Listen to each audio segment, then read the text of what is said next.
Καλώς ήρθατε στο Union Talk. Στο σημερινό επεισόδιο έχουμε μαζί μας την Κάτια, η οποία είναι μία μεσήτρια που δουλεύει στο Union Properties και μάλιστα τυχαίνει να είναι από τις πρώτες μεσήτριες τις οποίες γνωρίσαμε σε αυτό το χώρο.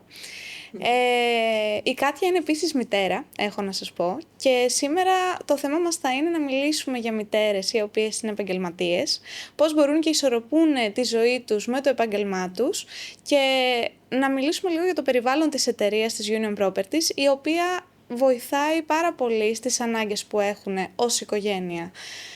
Λοιπόν, Κάτια, θα ήθελα να μου πεις τι σημαίνει για σένα να είσαι και μητέρα και μεσήτρια ταυτόχρονα.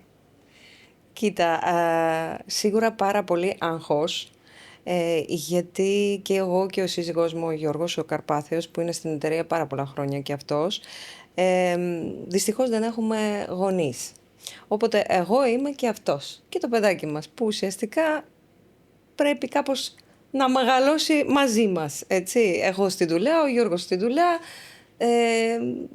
χωρίς να το θέλουμε. Στην αρχή το φέρναμε το παιδάκι πολύ μωρό στο γραφείο και είχα πολύ άγχος. Μετά όλο αυτό έγινε τόσο μαλακά, δηλαδή το παιδάκι μου πραγματικά εδώ μεγάλωσε. Δεν ένιωθα ποτέ άγχος, καμία φορά άφηνα το παιδάκι μου εδώ. Αλήθεια τώρα. Ήτανε τρομερό. Μπορούσα να ζητήσω και το Δημήτρη, μπορώ να αφήσω το παιδάκι μου, και μου λέγε, το συζητάς, εννοείται. Μετά όταν μεγάλωσε η μικρή, πολλές φορές την έπαιρνα μαζί μου. Δηλαδή άγχος ήταν στην αρχή. Μετά έφυγε, γιατί υπήρχε αυτό το κλίμα που ένιωθα ότι μπορώ να αφήσω, μπορώ να έχω βοήθεια. Είναι τρομερό. Υποστηρίζουν και οι συνάδελφοι και η γραμματεία. Ακριβώς. Η μικρή μου ξέρει όλους. Και νομίζω όλα τα παιδιά έχουν κάνει αυτό εδώ. Όλα τα παιδιά που έρχονται εδώ κάνουν το γραφείο τους. Αυτό, πού το πας. Δεν έχουμε τόσο άδεια γραφεία, αλλά αυτό το ένα γραφείο που έχουμε περνάει από όλα τα παιδιά. Ναι, έχει τα πράγματά της, γιατί περνάνε ώρες εδώ τα παιδιά, πολλές φορές. Είναι άλλα και άλλα παιδιά μέσα στο γραφείο πέρα από την ανάγκη. Ναι, σίγουρα.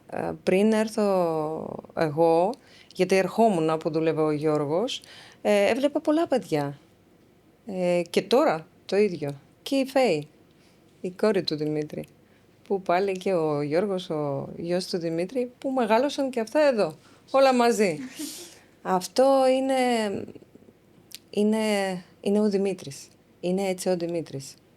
Αυτός αγαπάει παιδιά πάρα πολύ. Είναι στοργικός.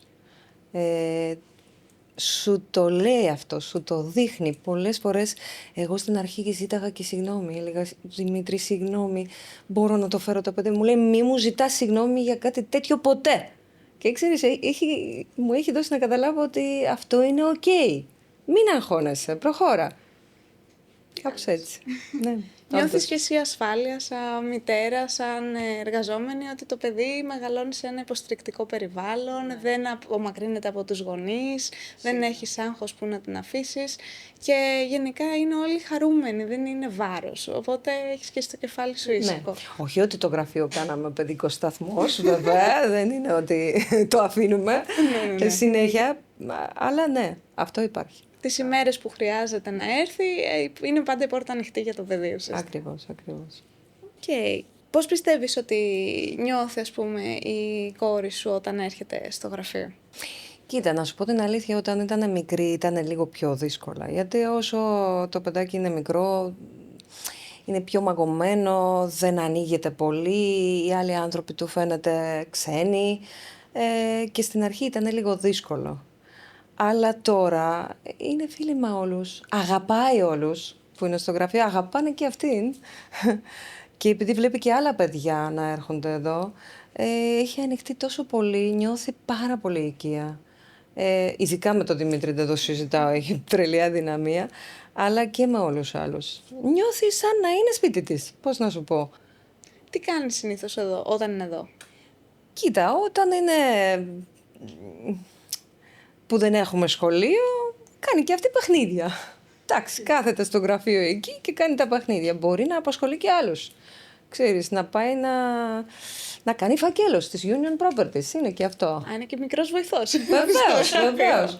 Ναι, ζητάει να τις δίνουν και κάποιες εντολές στα κορίτσια, γραμματές, τις δίνουν κάποια δουλειά. Πείτε μου τι να κάνω δηλαδή. Ναι. Όταν όμως είναι μέρες που έχουμε σχολείο, πολλές φορές κάθεται και κάνει τα μαθήματά της. Okay. Τη βοηθάνε και όλα. Τη βοηθάνε. Έχουμε και δασκάλες εδώ. Δεν ξέρω αν γνωρίζετε, πρώην δασκάλες. Και αυτές χαίρονται.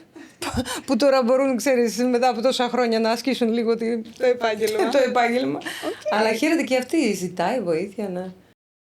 Βέβαια, εγώ τη μαλώνω λιγάκι, για να μην... Ζητάει πολύ βοήθεια. Ναι, γιατί θέλουμε να δουλέψουμε, έτσι. Σωστό. Αλλά, εντάξει, είναι καλό παιδί όμως και σέβεται το παιδί. Ναι, είναι καλό παιδί και σέβεται, πράγματι. Και τι νομίζεις ότι μαθαίνει η κόρη σου βλέποντάς να δουλεύεις στην εταιρεία? Κοίτα, πολλές φορές συζητάμε με την μικρή για τη δουλειά που κάνω, γιατί δεν σου κρύβω, δουλεύουμε ώρες, έτσι, και πολλές φορές όταν είμαστε και σπίτι, απαντάμε στα τηλέφωνα, όλο αυτό είναι ωραίο να έχεις δουλειά, αλλά για το παιδάκι είναι πολλές φορές, μαμά, μήπως φτάνει. Το συζητάμε πολύ σοβαρά αυτό και στο τέλος πάντα λέει ότι όχι μαμά, καλά κάνεις, το καταλαβαίνω. Της αρέσει να βλέπει τη μαμά της δραστήρια, η αλήθεια είναι αυτή. Συζητάγαμε και μου το έλεγε η ίδια. Μ' αρέσει να σε βλέπω, να είσαι δυνατή, να κάνεις δουλειά και να κερδίζεις χρήματα, να σε σέβονται, να σε ακούνε. Μ' αρέσει αυτή η εικόνα. Και το ίδιο μπαμπάς. Μπαμπάς είναι ο πιο δυνατός, πιο σωστός. Αλλά είσαστε και οι δύο καλοί. Εντάξει, προσπάθουμε, ναι. Άρα είναι πολύ σημαντικό, είναι πρότυπο για τη μικρή επομένως αυτή η δουλειά. Ακριβώς. Και της δίνει και εκείνης κίνητρο να προσπαθήσει για να κάνει. Θυμάμαι ιδιαίτερα μια φορά, γιατί ο Δημήτρης είναι διευθυντής, έτσι. Δεν είναι πάντα όλα ρόδινα και κάποιες στιγμές ο Δημήτρης μπορεί να υψώσει τη φωνή του, όχι ότι, εντάξει, κάτι τρομερό, αλλά υπάρχουν και τέτοιες στιγμές, έτσι. Δεν της κάνει εντύπωση. Θυμάμαι ότι κάποια στιγμή μου το είπε ότι, μα είναι διευθυντής. Πρέπει καμιά φορά να μας μαλώνει, να σας μαλώνει. Όπως εσύ που καμιά φορά με μαλώνεις για το καλό. Μου έκανε πολύ εντύπωση. Αλλά ναι. Το καταλαβαίνει γιατί έτσι λειτουργεί και το σχολείο. Σου λέει: έχω το διευθυντή, έχω το δάσκαλο. Άμα κάνουμε εμείς σαν παιδάκια κάτι κακό, θα μας φωνάξουν. Σωστά. Ναι. Όπως και ανάποδα. Ναι. Όταν κάποιος κάτι κάνει και ο Δημήτρης χαίρεται, έτσι. Θα του πει μπράβο και ναι, ακριβώς. Και αυτό όλα της μένουν. Γενικώς από αυτό το γραφείο έμαθε πολλά πράγματα η μικρή. Στη συμπεριφορά της έχει πάρει, έχει ρουφήξει πράγματα. Έχει τύχει να σου πει ποτέ κάτι που σε συγκίνησε ιδιαίτερα? Ναι. Μια φορά ήταν μια δουλειά που αγχώθηκα πάρα πολύ. Ήταν ένα σοβαρό συμβόλαιο που για καιρό κάπως δεν κόλλαγε. Το βλέπε, το ζήσε, γιατί στο σπίτι πάντα δεν μπορούμε να το αφήσουμε και στο σπίτι και στη δουλειά φαίνεται αυτό. Ναι, και όταν τελικά έγινε και πανηγύρισα, ήμουνα σπίτι. Πανηγύρισα, δεν μπορούσα να κρατηθώ. Ήρθε και μου έδωσε μια αγκαλιά και μου λέει «Μαμά, είναι αυτό που τόσο καιρό περίμενες και τελικά έγινε?» Λέω «Ναι». «Μπράβο μαμά», και μου έδωσε μια αγκαλιά, με συγκίνησε πάρα πολύ. Ήταν τρομερό. Σε νιώθει, σε καταλαβαίνει, το ζει μαζί σου ουσιαστικά όλο αυτό. Τι να κάνει, πού να πάει. Έχει επιλογή. Έχει επιλογή. Καημένο παιδάκι. Στο σπίτι το ακούει, εδώ το ακούει, τώρα αυτό θα το γράψω, θα το ζήσω. Καημένο παιδάκι, Παναγιά μου.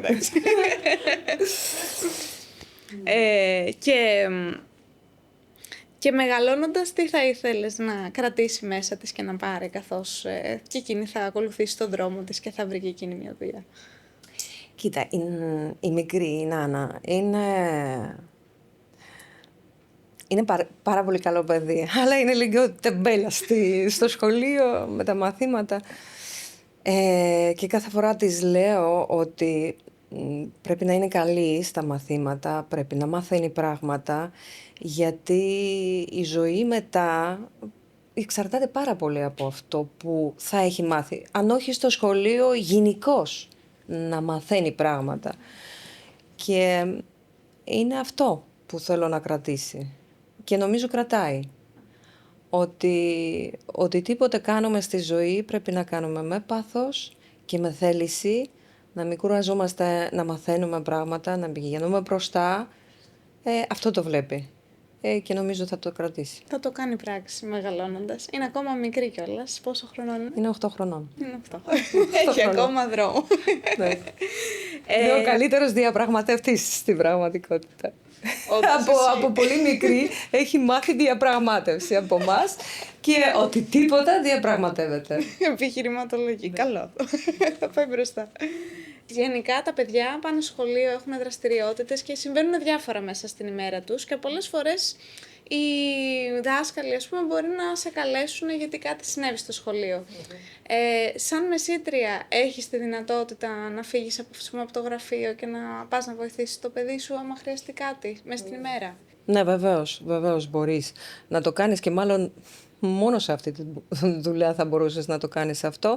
Μέχρι και στο ραντεβού να ήσουν, θα έχεις backup. Θα στείλουν κάποιον άλλον, θα βρουν τρόπο να σε βοηθήσουν. Αυτό είναι το μόνο σίγουρο. Και έχει τύχει πολλές φορές και σε μένα. Η αλήθεια είναι ότι όταν εγώ ξεκίνησα τη δουλειά, έμεινα έγκυος, έφυγα από τη δουλειά που ήμουνα πριν. Και μετά από 2 χρόνια έπρεπε να γυρίσω στη δουλειά που ήμουνα πριν. Και ήταν ο λόγος που δεν γύρισα σε μια δουλειά που με ξέρανε όλοι, που είχα καλή θέση, που θα μπορούσα πολύ πιο γρήγορα ουσιαστικά να φτάσω εκεί που θέλω. Δεν γύρισα για αυτό το λόγο και η επιλογή μου το να γίνω μεσήτρια σε αυτό βοήθησε πάρα πολύ. Γιατί ήξερα ότι ανά πάσα στιγμή μπορώ να φύγω. Όποτε με χρειαστεί το παιδί μου μπορώ να είμαι εκεί. Και τώρα να λέμε και αλήθειες, τα παιδιά ειδικά όταν είναι μικρά αρρωσταίνουν πάρα πολύ συχνά. Αυτό πάλι μπορούσα να το κάνω, να είμαι με το παιδί μου, να μιλάω στο τηλέφωνο, να κανονίζω καμία φορά και το ραντεβού, να κάνει κάποιος άλλος συνάδελφος για μένα, αλλά να συνεχίζεται η δουλειά. Ναι. Άρα δεν έχανες ευκαιρίες καθόλου, ούτε στη δουλειά καθόλου. σου και ούτε από τη ζωή του παιδιού σου χάνεις κάτι. Ακριβώς. Άρα είναι πολύ σημαντικό. Και αυτό πρέπει να ξέρουν και όλες οι γυναίκες που θέλουν να κάνουν αυτή τη δουλειά, ότι εδώ έχουμε αυτή την ευκαιρία. Είναι ευέλικτες ώρες και μπορείς να το κανονίσεις έτσι ώστε να βοηθήσει και τη δικιά σου ζωή. Σωστά. Άρα είναι πολύ σημαντικό. Ναι. Το πιο σημαντικό για μία μαμά. Αλήθεια. Και σαν... και το να είσαι μαμά είναι μια δουλειά, έχει τις δικές της υποχρεώσεις, ας πούμε, και τα λοιπά. Πώς μπορείς και τα ισορροπείς και τα κάνεις όλα μαζί? Κοίτα, είμαι τυχερή, πάρα πολύ τυχερή, γιατί δεν είμαι μόνο μαμά, έτσι. Είμαι μαμά, σύζυγος και ο σύζυγος δικός μου είναι και αυτός δίπλα σε όλα. Δηλαδή δεν νιώθω ότι εγώ είμαι μαμά, όλα είναι πάνω μου, το παιδί είναι πάνω μου και η δουλειά. Μοιραζόμαστε, δεν το νιώθω πολύ. Είμαστε τόσο μαζί σε αυτό. Ναι. Οπότε βοηθάει όλο. Άρα δεν είναι ένας ρόλος που παίρνεις μόνος σου, το μοιράζεσαι και έτσι γίνεται πιο Αλλά εύκολο. πάλι λέω, είμαι τυχερή πρώτα επειδή είμαι εδώ στην Union και δεν ένιωθα ποτέ άγχος με ένα παιδάκι δίπλα μου. Ποτέ όμως, έτσι. Και εκεί που είχα άγχος, ο Δημήτρης με ηρεμούσε πολύ. Είναι ότι και ο Γιώργος είναι εδώ, οπότε πολλές φορές είμαστε εδώ όλη η οικογένεια. Δεν το έχετε δει και εσείς. Οικογενειακή επιχείρηση, στο τέλος. Και ποιο είναι το πιο όμορφο πράγμα στο να είσαι μαμά και να δουλεύεις? Κοίτα, για μένα είναι γενικώς πιο όμορφο πράγμα να είσαι μαμά, είναι να μπορείς να δώσεις στο παιδάκι σου ένα καλό μέλλον με όσο εσύ καταλαβαίνεις, έτσι. Και αυτά όλα Τώρα είμαστε μεγάλα παιδιά και καταλαβαίνουμε ότι και οι λεφτά σε αυτό δεν παίζουν ρόλο. Έτσι. Οπότε αυτό. Το ότι μπορώ και συνεχίζω και πιστεύω ότι θα μπορώ και μετά, αν συνεχίζω σε αυτή την εταιρεία, να της προσφέρω Ό,τι χρειάζεται. ό,τι χρειάζεται. Ακριβώς. Και για ένα κλείσιμο. Ό,τι καλύτερο χρειάζεται. Σωστό. Και για ένα κλείσιμο να απευθυνθούμε και λίγο κάπως στις μαμάδες που θα μας δουν εκεί έξω. Τι θα λέγατε στις μαμάδες που νιώθουν άγχος και ένοχες που δουλεύουν και έχουν και παιδιά ταυτόχρονα? Κοίτα, εγώ πιστεύω ότι δεν πρέπει να νιώθουν έτσι, γιατί